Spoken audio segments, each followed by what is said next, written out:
मैं हूं दिन इम्तियाज़ और आप देख रहे हैं तख्ती ऑनलाइन। हम हॉलीवुड की बहुत सी ऐसी फिल्में देखते हैं जिसमें दिखाया जाता है कि इंसान मार्स पे रह रहा है। फिल्मों से निकलकर अगर हकीकत में देखा जाए तो 20 से 30 साल के बाद इंसान मार्स पर चला जाएगा और इसके लिए आज से ही हम तैयारी कर रहे हैं। मैं आपको यहाँ पर जर्नी टू मार्स का एक प्रोटोटाइप दिखा रहा हूँ जो नासा ने बनाया है और इसमें आपको नज़र आ रहा है वो तमाम चीज़ें जो हम मार्स पर जाने के लिए कर रहे हैं। बहुत से मुल्क मार्स पर ऑलरेडी अपनी सैटेलाइट्स और एक्सप्लोरेशन मिशन भेज चुके हैं, जिनमें अमेरिका है, चाइना है, फ्रांस है, जापान है और इंडिया तक मार्स में अपना एक्सप्लोरेशन मिशन भेज चुके हैं। इसके साथ साथ मार्स की ज़मीन पर मुख्तलिफ रोवर्स उतारे जाते हैं जो कि रोबोट्स होते हैं और वो मार्स की ज़मीन को एक्सप्लोर करते हैं और उसके बारे में हमें इंफॉर्मेशन भेजते हैं।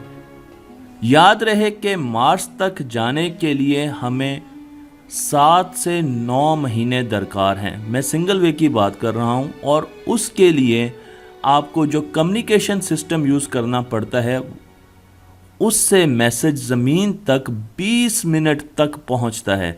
20 मिनट का डिले है, जबकि हमारे क्रूज़ की स्पीड 126,000 किलोमीटर पर आवर होती है। इसके साथ साथ मैं आपको ये भी बता दूं कि मार्स पर जाने के लिए जो ट्रेजेक्ट्री हम लेते हैं वो स्ट्रेट नहीं होती। मसलन हम ये समझते हैं कि ज़मीन से हम एक क्रूज़ भेजते हैं जो कि सीधा जाता है और मार्स पर लैंड कर जाता है, लेकिन हमें ये याद रखना पड़ता है कि 6 महीनों या 9 महीनों के बाद जब वो मार्स पर पहुंचेगा तो मार्स तो अपने ऑर्बिट में आगे ट्रैवल कर चुका होगा।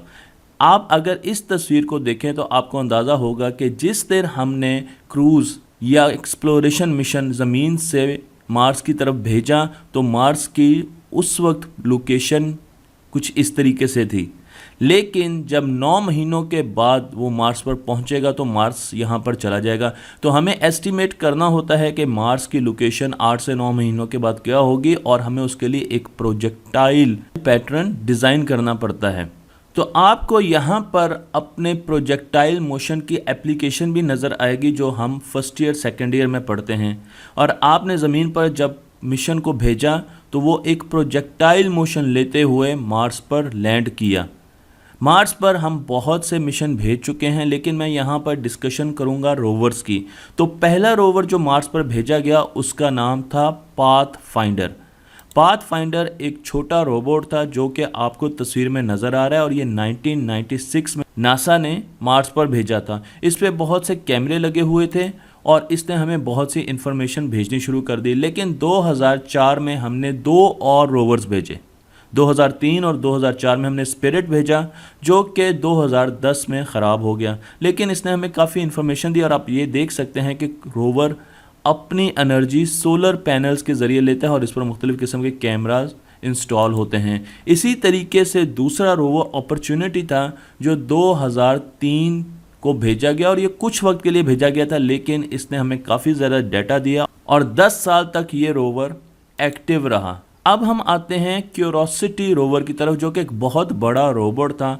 मैं आपको यहाँ पर इसकी डिज़ाइनिंग दिखा रहा हूँ जब ये लैब में डिज़ाइन हो रहा था और इसकी हाइट आप देख सकते हैं कि इसके सामने हमारी हाइट बहुत छोटी है। ये एक मिनी ट्रक के बराबर रोवर था जिस पर मुख्तलिफ इंस्ट्रूमेंट्स इंस्टॉल किए गए थे और इसे 2011 में भेजा था। इस पर बहुत किस्म के कैमरा लगे हुए थे जो कि ज़मीन को, मार्स की ज़मीन को गौर से देखते थे, मुख्तलिफ तस्वीरें लेते थे, हमें भेजते थे। ये ऑटोमेटिकली मूव करता था और इसे ज़मीन से भी कंट्रोल किया जा सकता था। याद रहे कि जब ये रोवर क्रूज स्टेज से सेपरेट होता था तो उसके साथ साथ ये मार्स की एनवायरनमेंट में दाखिल होता था। मार्स की एटमॉस्फेयर बहुत ज़्यादा मोटी नहीं है जिस तरह की ज़मीन की एटमॉस्फेयर है, और उसमें दाखिल होने के बाद ये पैराशूट ले लेता था और इसे मनूवर किया जाता था कि इसने कहाँ पर उतरना है या कहाँ पर इसकी लैंडिंग सेफ़ है। ये अपना डेटा हमें भी भेजता रहता था। और उसके बाद पैराशूट ख़त्म होने के बाद एक क्रेन यूज़ होती थी जिसे स्काई क्रेन कहते हैं, जिसमें थ्रस्टर्स लगे होते हैं और वो इसको सेफली ज़मीन पर उतारती हैं। तो मैंने आपको यहाँ पर इसकी पूरी ट्रेजेक्टरी दिखाई। अगर आप स्काई क्रेन देखना चाहें तो आपको यहाँ पर थ्रस्टर्स नज़र आ रहे हैं और इसको कंट्रोल करके हम सेफ जोन में उतारते थे और उतरने से पहले ये क्रेन भी इससे अलग हो जाती और दूर जाकर गिर जाती थी।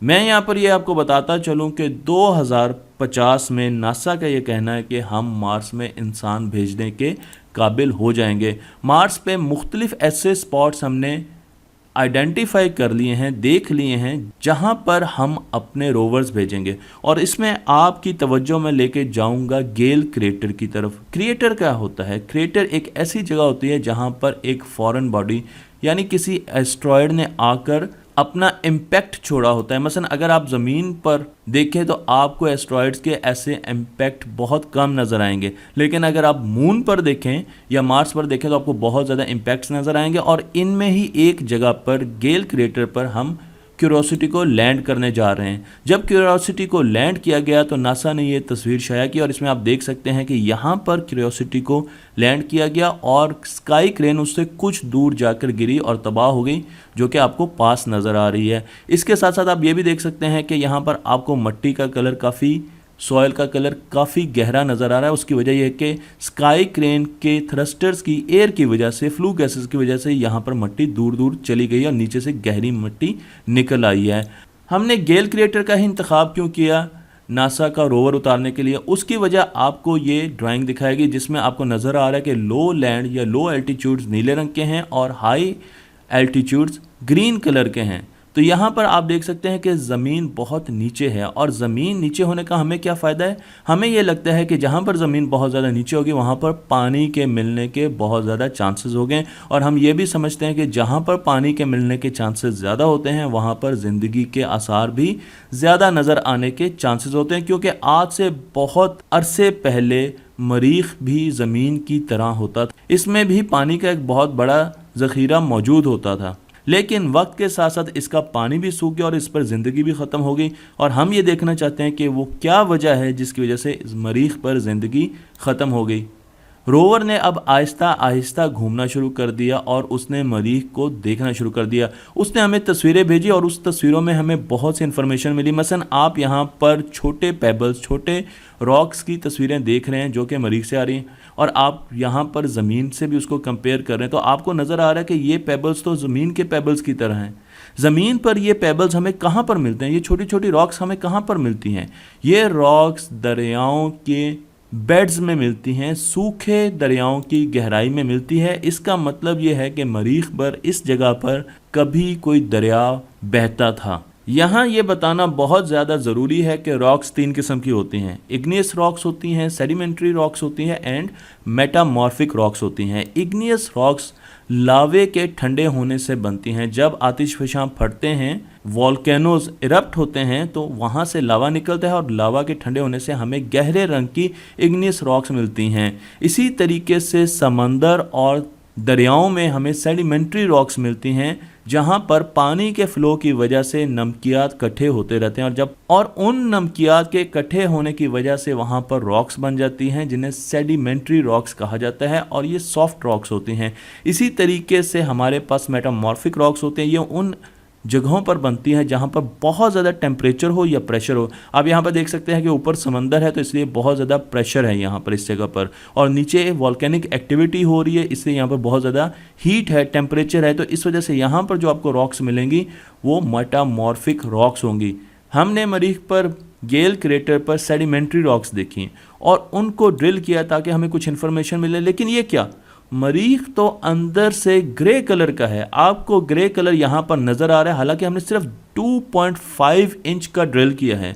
इसका मतलब यह है कि ज़मीन के ऊपर, इसका मतलब तो यह है कि मरीख के ऊपर जो ब्राउन कलर हमें नज़र आ रहा है वो उससे मुख्तलिफ है जो मरीख की ज़मीन के अंदर का कलर है। हमने ये मट्टी ली और इसको एनालाइज करना शुरू कर दिया और ये एनालाइज किया क्यूरोसिटी रोबोट ने या होवर ने, और इस रोबोट ने हमें उसका एनालिसिस करके बताया कि इसमें कार्बन मौजूद है, लाइफ का एलिमेंट, नाइट्रोजन मौजूद है, ऑक्सीजन मौजूद है, फास्फोरस एंड सल्फर। तो इसमें वो तमाम एलिमेंट्स मौजूद हैं जो ज़िंदगी के लिए ज़रूरी हैं और जो ज़मीन पर भी मौजूद हैं। इसीलिए हम ये समझते हैं कि आज से 4 बिलियन ईयर्स पहले मरीख पर पानी की भरमार थी, पानी बहुत ज़्यादा थे और हमें शुबा है कि शायद उस वक्त मरीख पर ज़िंदगी के भी आसार मौजूद होंगे। इसीलिए आज भी हम मरीख पर फॉसिल्स की तलाश कर रहे हैं। ये फॉसिल किसी जानदार के भी हो सकते हैं, किसी फिश के हो सकते हैं, बैक्टीरिया के हो सकते हैं, या ये फॉसिल किसी प्लांट के भी हो सकते हैं। दोनों किस्म के फॉसिल में से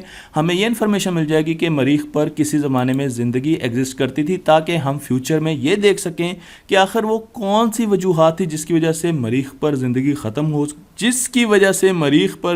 ख़त्म हो गई और हम कैसे दोबारा मरीख को आबाद कर सकते हैं। नासा 2020 में एक और रोवर भेज रहा है जिसे मार्स 2020 कहा जाता है, और इस रोवर में बहुत सी जदीद टेक्नोलॉजी का इस्तेमाल किया गया। मसलन आप देख सकते हैं इस रोवर में मुख्तलिफ़ किस्म के एंटीनास का इस्तेमाल किया गया है, कम्युनिकेशन सिस्टम्स का इस्तेमाल किया गया है, ताकि हम ज़मीन से बैठकर इसको कंट्रोल कर सकें। इसके साथ साथ इसमें एक स्पेशल किस्म का कैमरा है, जो आपको इसकी आगे ट्रंक नज़र आ रही है, इसमें स्पेशल किस्म के कैमरे लगे हुए हैं जो कि मरीख की ज़मीन को क्लोजली देखेंगे। इसको लॉन्च करने के लिए हमने मरीख पर 3 साइट्स का इंतखाब किया है और इनमें से किसी एक साइट पर जाकर ये रोवर लैंड करेगा। यहाँ पर मैं आपको ये भी बता दूँ कि इसकी लैंडिंग के लिए भी स्पेशल टेक्नोलॉजी का इस्तेमाल किया जा रहा है। जब ये वहाँ पर लैंड करेगा तो उससे पहले तस्वीरें भेजेगा और उन तस्वीरों की बेसिस पर हम इसको मनूवर करेंगे इसके पाथ को, और इसको किसी ख़ास सेफ जगह पर लैंड करवाया जाएगा, जो कि इससे पहले रोवर्स में मौजूद नहीं थी। इसी तरीके से ये रोवर अपने डिज़ाइन मिशंस को पूरा करेगा, लेकिन उसके साथ साथ ये हमें कुछ ऐसे सैंपल्स भी भेजेगा जो उस वक्त हम डिसाइड करेंगे कि हमने कहाँ कहाँ से सैंपल्स लेने हैं। इस रोवर को 2020 में मरीख पर भेजा जाएगा और इसमें 23 किस्म के मुख्तलिफ कैमरे लगे होंगे, जिसमें इंजीनियरिंग कैमरे भी होंगे, जिसमें साइंटिफिक कैमरे भी होंगे, इसमें स्पेक्ट्रोमीटर्स भी होंगे, और इससे हमें मरीख के बारे में बहुत ज़्यादा इंफॉर्मेशन मिलेगी, क्योंकि हमारा गोल ये है। और ये सब करने का मतलब क्या है? मतलब ये है कि हम ये जानना चाहते हैं कि क्या मुस्तकबिल में हम मरीख पर बच सकते हैं, मरीख पर ज़िंदगी क्यों ख़त्म हुई, अगर मरीख पर ज़िंदगी एग्जिस्ट करती थी तो वो क्यों ख़त्म हुई, और क्या मरीख को दोबारा बसाया जा सकता है। तो ये अंकल बहुत ज़्यादा खुश हुए हैं मेरी वीडियो से और ये मेरे चैनल को सब्सक्राइब करने जा रहे हैं। तो अगर आपको ये वीडियो पसंद आई है तो मेरे चैनल को सब्सक्राइब कीजिए, शेयर कीजिए और दूसरों तक पहुँचाइए।